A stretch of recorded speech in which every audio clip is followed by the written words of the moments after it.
ગાંધીનગર મહાનગરપાલિકાની food safety શાખાએ શહેરમાં paneer analogue, cheese analogue અને અન્ય ડેરી એનાલોગના ઉપયોગ સામે વિશેષ ચકાસણી અભિયાન હાથ ધર્યું છે. ગુજરાત સરકારના પ્રતિબંધક આદેશના અનુસંધાને હોટલ, રેસ્ટોરન્ટ અને ખાણીપીણીની પેઢીઓમાં તપાસ કરવામાં આવી હતી. આ દરમિયાન પનીરના 4 નમૂનાઓ લેબોરેટરી પરીક્ષણ માટે મોકલવામાં આવ્યા છે. જ્યારે FSW વેન દ્વારા 42 પેઢીઓમાં સ્થળ પર જ પનીર, ચીઝ અને બટરના કુલ 70થી વધુ નમૂનાઓનું પ્રાથમિક પરીક્ષણ કરવામાં આવ્યું છે. મહાનગરપાલિકાએ વેપારીઓને એનાલોગ ડેરી ઉત્પાદનોનો ઉપયોગ ન કરવા કડક સૂચના આપી છે.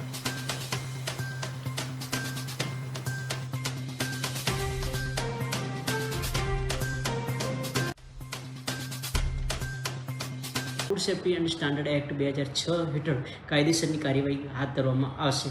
આ સાથે સાથે નાગરિકોને પણ એક અપીલ કરવામાં આવે છે કે આ બાબતેની કોઈ પણ ફરિયાદ હોય તો ગાંધીનગર મહાનગરપાલિકાના હેલ્પડેસ્ક તથા food safety and standard authority of ઇન્ડિયાની વેબસાઇટ તેમજ ફૂડ સેફ્ટી કનેક્ટ એપ પર ફરિયાદ નોંધાવી શકો.